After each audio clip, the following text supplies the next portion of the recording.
It's a very coherent story. Yeah, I was fortunate to grow up in the Pacific Northwest, outside of Portland. I was born in Portland, Oregon, but I grew up outside a few miles in a little town.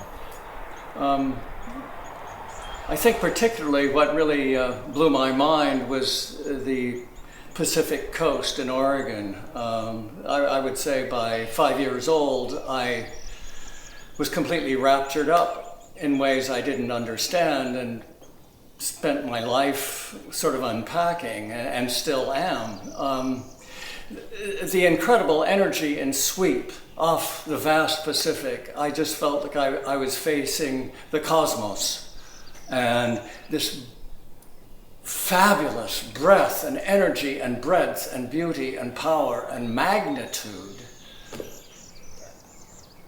just ravished me. And man world, everything that people did in their daily lives seemed kind of puny and inconsequential.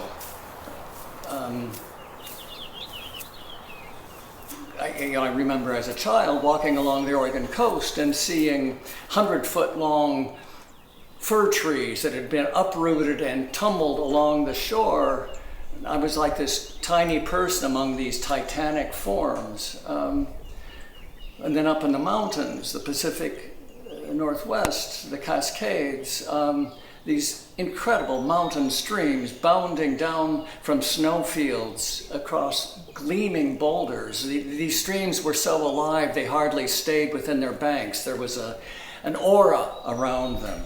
So all of this went deep, deep into my soul, deep into my spirit, and I think I have come to understand that one of my primary goals in my life, or intent maybe, not goal so much as my intent, is to be a flower, a human sensibility and talent, giving back to the universe that which ravished me as a small child. To say, this is so beautiful, this is how I respond. Goethe talks about art as nature refracted up an octave through human sensibility, and I think that's exactly right.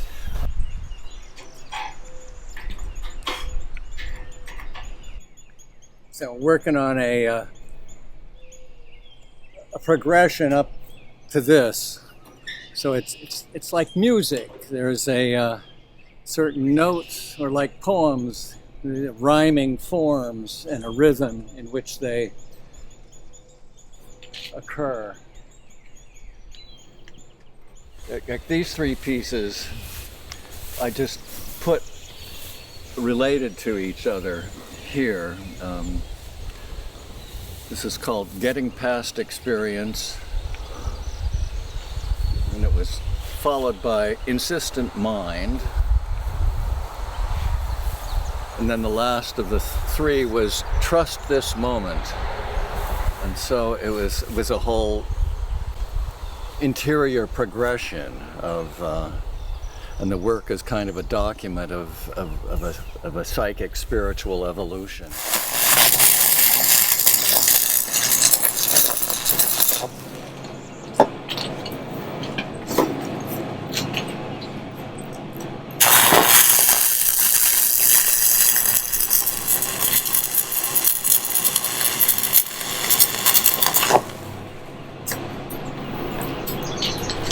Also, just working with materials that I find and as they occur in my life, and rather than having a predetermined notion of what I'm going to do or what wants this great monument, it's more a document of materials that intersect with my life at a certain time and place. So I just thought that would be a great piece in a modern lobby, because it's got so much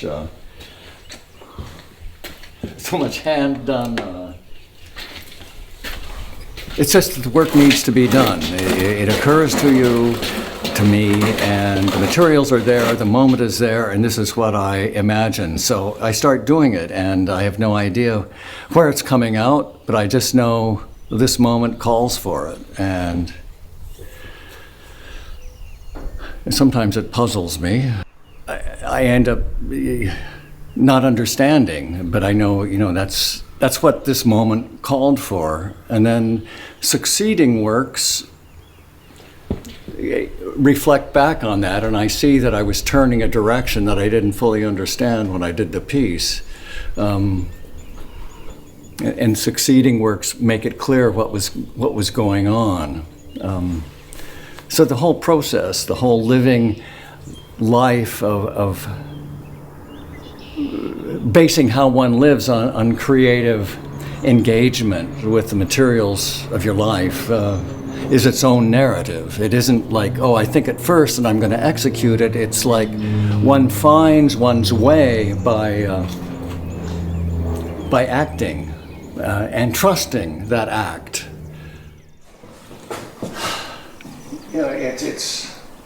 It's funny. I have no idea sometimes when I begin what's going to unfold.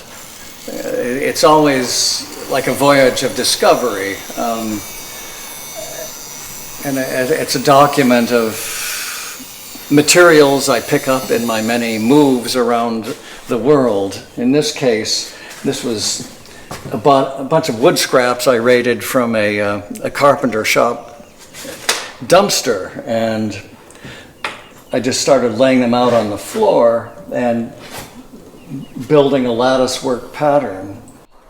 And it's a very, it's a kind of calligraph of a moment of intent, of engagement, of working with materials, not just the busy brain, but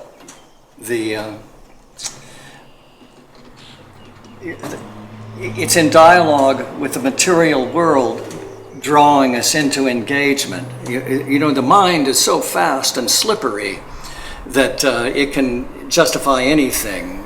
Working with materials slows you down and trues you in a way, and I find that I'm often discovering the edges of my own stupidity because I make mistakes, and then I see how the material is correcting me. Oh, you can't do that, dummy. And so the work is a path of transmutation of self as much of materials. It's a path of self-education.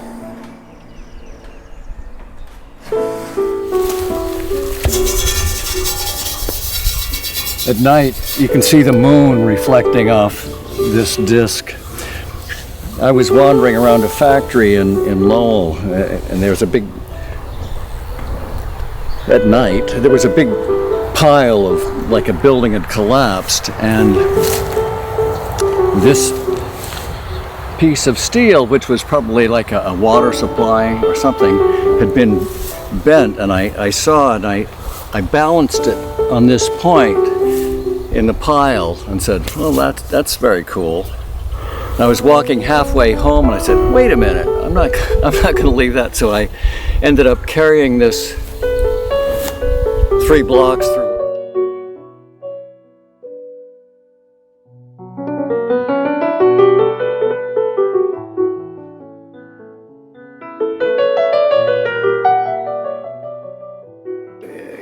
I sometimes liken myself to a small mountain flower on the side of a mountain, just growing out of rock and bravely unfurling petals, and this is my offering. And in that sense, that's what I know. I mean, life is art, and art is life. This vast natural world sensorium that we inhabit is speaking a language and messages we do not fully comprehend. But the path of art, for me, is a way to bridge that gap, to speak without words, well, with words sometimes, but the intent is to bridge the microcosmos with the macrocosmos, to feel each day that I'm participating in this vast sweep of nature, life, harmony. So happy summer. Happy summer. It really is good.